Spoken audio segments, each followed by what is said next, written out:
अस्सलाम वालेकुम। तुसी वेख रहे हो जफर भाई ऑफिशियल चैनल। लो जी, अज फिर एक नवे व्लॉग नाल हाजिर खिदमत।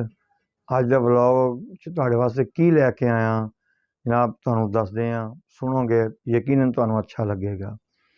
अज जनाब एक ऐसे आदमी की मैं गल कर रहा, ऐसे एक एक्टर की गल कर रहा। यकीन करो, ये मनने वाली गल आ कि एक्टिंग के नाल नाल वो आदमी असूल परस्त बड़ा सी। यानी कि उन्हें जिंदगी विच ना असूलों तो हट के बहुत कम कोई काम किया होएगा। हालांकि देख लो, बेशक ये नहीं होंदा, लोग पैसे वास्ते बड़ा कुछ कर लेंदे आ, ऊंच नीच हो जाती है अपने मकबूल तरीन हीरो।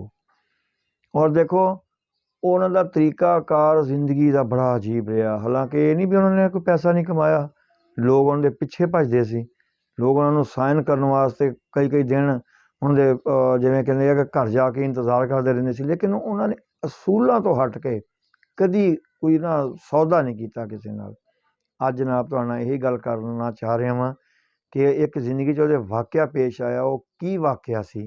मकसद ये आ कि वो वाकया दा असल हकीकत की सी। लो फिर मेरा चैनल सबसक्राइब कर लो, लाइक कर लो, शेयर कर लो और कमेंट्स भी करया करो। और तुहाडा प्यार मुहब्बत ही जिहड़ी साडी ताकत आ, सच पुछो तो। क्योंकि तुहाडा जदों तुहाडा प्यार मिलदा ना, सानूं ताकत मिलदी आ। बाकी तो चलो जो भी है वो ठीक है, इस तरह ही है। जनाब यूसुफ खान साहब के बारे च एक गल की जाती सी कि ना, उनका तरीकाकार ये सी ना कि इंडस्ट्री च वो जब तक रहे आ ना, मेरा ख्याल है उन्होंने शायद 50 साल तक काम किया, लेकिन तरीकाकार उन्होंने यही रहा वा कि ना उन्होंने असूलों तो हट के कोई ना सौदेबाजी नहीं की। कि जिस तरह के बंदा कह सकता कि कोई हदायतकार आया, कोई फिल्म साज आया कि मैं खान साहब तुहानूं सहन करना एज ए हीरो। हुण हीरो वास्ते लोग तरसदे आ कि यार पैसा भी मिल रहा तो नाम भी मिल रहा, लेकिन उस आदमी का तुसीं हुण मैं की कहां तुहानूं, क्या इहो जिहा सुचल आदमी कोई हो सकदा? मकसद ये ये कहंदे नहीं कि साफ गो होना एक होर चीज़ आ, और हीरो होना, पैसे वाला होना, बिजनेसमैन होना, ये होर चीज़ आ। कोई बंदा भी जदों ਉਹਦੇ घर आया ना, उन्हें आन कहा जी असीं तुहानूं सहन करने वास्ते आए हैं खान साहब, तो की ख्याल आ।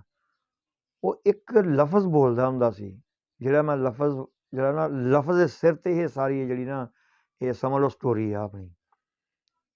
हालांकि हीरो कह सकदा वा हाँ जी मैं तैयार हाँ बिल्कुल, लेकिन नहीं, वो आदमी का हमेशा ये कहना वा, जदों भी किसी हदायतकार या फिल्म साज दे ਉਹਦੇ ਕੋਲ स्टोरी लैके आया साइन करने वास्ते, उन्हें कहा तुसीं मेरे असूल जानते हो, तुहानूं मेरे असूलों का पता वा, मेरे तरीकेकार का पता वा।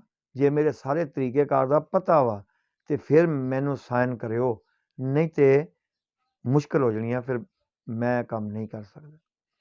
हुण जनाब तरीकाकार की सी, कई जो नवे लोग से जिन्होंने नहीं सी पता, वो तो बड़े परेशान हो जाते सी, पता नहीं खान साहब की तरीकाकार है यार, की कहणगे, कोई डिमांड ही ना कर देण, कोई मैनू चीज़ लिया के दिओ, तो दिओ, तो यह सहूलत दिओ, तो यह दिओ। ऐसा आदमी नहीं सी वो जिंदगी एक गाना शायद आसिया बेगम नाल पिक्चराइज किसी फिल्म नाल होया, किसी फिल्म का सी वो, मकसद कभी फिर शेयर करांगा।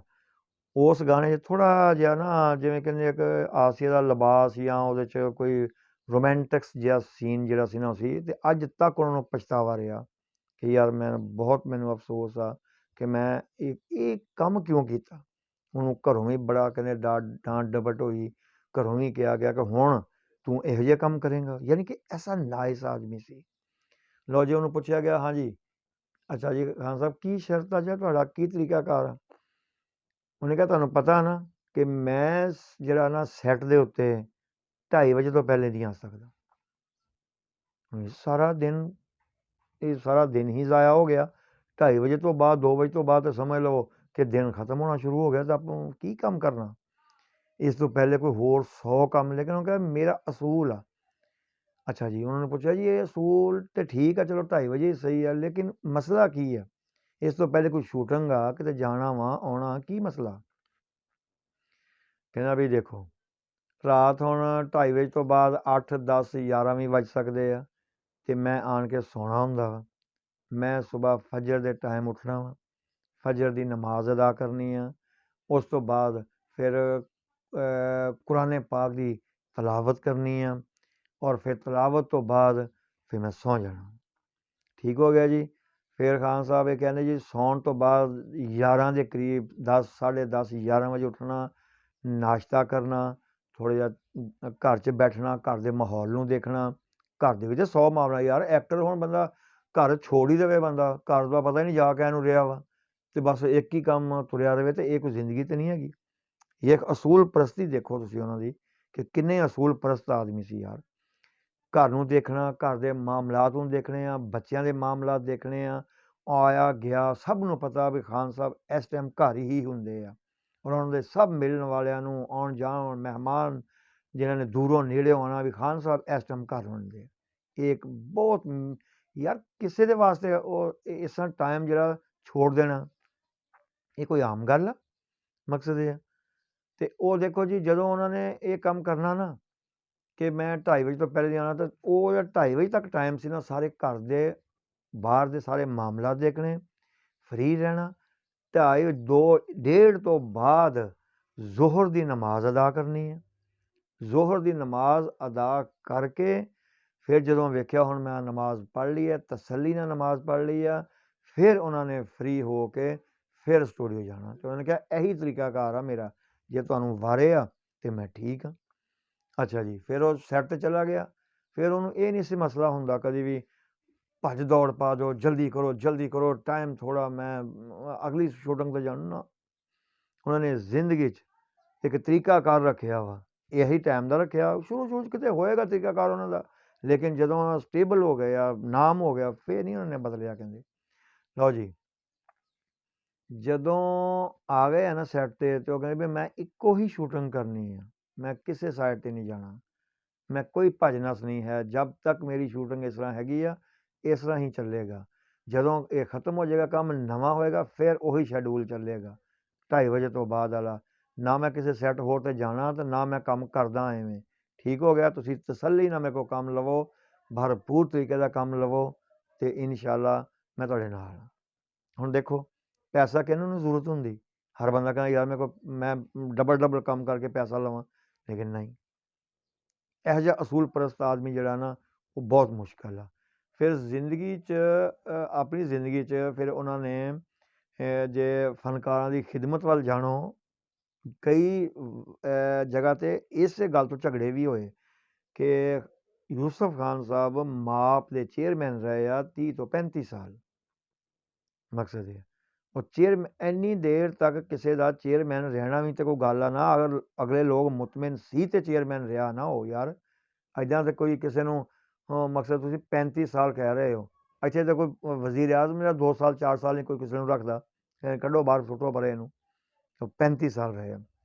ਇਹਦਾ ਮਕਸਦ ਇਹ ਆ ਕਿ ਲੋਕਾਂ ਦੀ ਖਿਦਮਤ ਖਲਕ, ਲੋਕਾਂ ਦੇ ਵਾਸਤੇ ਅੱਛਾਈ ਉਹ ਕਰਦੇ ਰਹੇ ਆ, ਇਸੇ ਵਾਸਤੇ ਇਹ ਅਰਸਾ ਇੰਨਾ ਹੋ ਗਿਆ। ਅਤੇ ਮੇਰਾ ਖਿਆਲ ਆ ਕਿ ਸ਼ਾਇਦ ਉਹ ਜ਼ਿੰਦਗੀ ਦੇ ਆਖਰੀ ਟਾਈਮ ਤੱਕ ਜਿਹੜਾ ਸੀ ਨਾ, ਉਹ ਚੇਅਰਮੈਨ ਦੀ ਹੈਸੀਅਤ ਨਹੀਂ ਰਹੇ ਆ, ਔਰ ਬੜੇ ਜਿਹੜਾ ਨਾ ਅਸਰ ਰਸੂਖ ਨਾਲ ਜ਼ਿੰਦਗੀ, ਔਰ ਬੜੇ ਬਿਹਤਰੀਨ ਅੰਦਾਜ਼ ਨਾਲ ਜ਼ਿੰਦਗੀ ਗੁਜ਼ਾਰੀ ਆ। ਅਤੇ ਲੇਕਿਨ ਅਗਲੇ ਜਿਹੜੇ ਕਹਿੰਦੇ ਨਾ ਕਿ ਜਦੋਂ ਮੌਤ ਦੇ ਬੰਦਾ ਕਰੀਬ ਆਉਂਦਾ, ਉਦੋਂ ਦੇ ਕੁਛ ਵਾਕਿਆਤ ਹੈ ਆ, ਲੇਕਿਨ ਉਹ ਅੱਜ ਨਹੀਂ, ਕਿਉਂਕਿ ਵੀਡੀਓ ਬਹੁਤ ਲੰਬੀ ਹੋ ਜਾਂਦੀ ਆ, ਉਹ ਤੁਹਾਡੇ ਨਾਲ ਫਿਰ ਸ਼ੇਅਰ ਕਰਾਂਗੇ।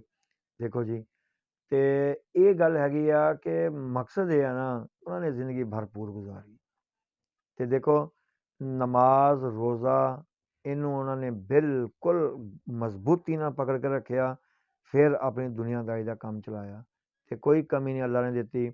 ਇੱਜ਼ਤ ਵੀ ਸਭ ਤੋਂ ਜ਼ਿਆਦਾ ਸੀ, ਦੌਲਤ ਵੀ ਬਹੁਤ ਸੀ, ਔਰ ਨਾਮ ਇੰਨਾ ਸੀ ਕਿ ਪੁੱਛੋ ਨਾ। ਔਰ ਸਾਡੇ ਇੱਕ ਬਹੁਤ ਮਕਬੂਲ ਫਨਕਾਰ ਹੈਗੇ ਆ ਸੁਹੇਲ ਅਹਿਮਦ ਸਾਹਿਬ, ਉਹ ਬਹੁਤ ਹੀ ਨਾਈਸ ਐਕਟਰ ਹੈਗੇ ਆ, ਔਰ ਯਕੀਨ ਕਰੋ ਕਿ ਇਸ ਮੁਲਕ ਦੇ ਥੀਏਟਰ ਔਰ ਡਰਾਮਿਆਂ 'ਚੋਂ ਫਾਸ਼ੀ ਖ਼ਤਮ ਕਰਨ ਵਾਲਾ ਸੁਹੇਲ ਅਹਿਮਦ ਸਾਹਿਬ ਬਹੁਤ ਪਿਆਰਾ, ਔਰ ਅੰਦਰੋਂ ਤੇ ਬਹੁਤ ਹੀ ਨਾਈਸ ਆਦਮੀ ਹੈ। ਉਹਨਾਂ ਦਾ ਇੱਕ ਜਗ੍ਹਾ 'ਤੇ ਬਿਆਨ ਆਇਆ, ਉਹ ਕਹਿੰਦੇ ਆ ਕਿ ਖਾਨ ਸਾਹਿਬ ਜਿੱਥੇ ਖੜ੍ਹੇ ਹੁੰਦੇ ਸੀ ਨਾ, ਯੂਸਫ ਖਾਨ ਸਾਹਿਬ, ਉਹਨਾਂ ਦੇ ਅੱਗੋਂ ਕੋਈ ਨਹੀਂ ਸੀ ਲੰਘਦਾ। ਵਜ੍ਹਾ ਇਹ ਨਹੀਂ ਸੀ ਵੀ ਉਹ ਕੋਈ ਉਹਨੂੰ ਕੋਈ ਸੋਟੀ ਮਾਰ ਦਿੰਦੇ ਸੀ ਜਾਂ ਉਹਨੂੰ ਡਾਂਗ ਮਾਰ ਦਿੰਦੇ ਸੀ, ਨਹੀਂ। ਅੱਲਾਹ ਪਾਕ ਨੇ ਉਹਦੇ ਚਿਹਰੇ 'ਤੇ ਜਲਾਲ ਹੀ ਐਸਾ ਦਿੱਤਾ ਹੋਇਆ ਸੀ। ਉਹਦੀ ਜਿਹੜੀ ਜਦੋਂ ਐਂ ਦਿਖਦਾ ਸੀ ਨਾ ਤਾਂ ਵੈਸੇ ਹੀ ਲੋਕ ਖੌਫ ਖਾ ਜਾਂਦੇ ਸੀ, ਪਤਾ ਨਹੀਂ ਯਾਰ ਕਿਤੇ ਇਹ ਨਾ ਹੋਵੇ ਖਾਨ ਸਾਹਿਬ ਮੈਨੂੰ ਕਿਤੇ ਪਕੜ ਲੈਣ ਐਵੇਂ।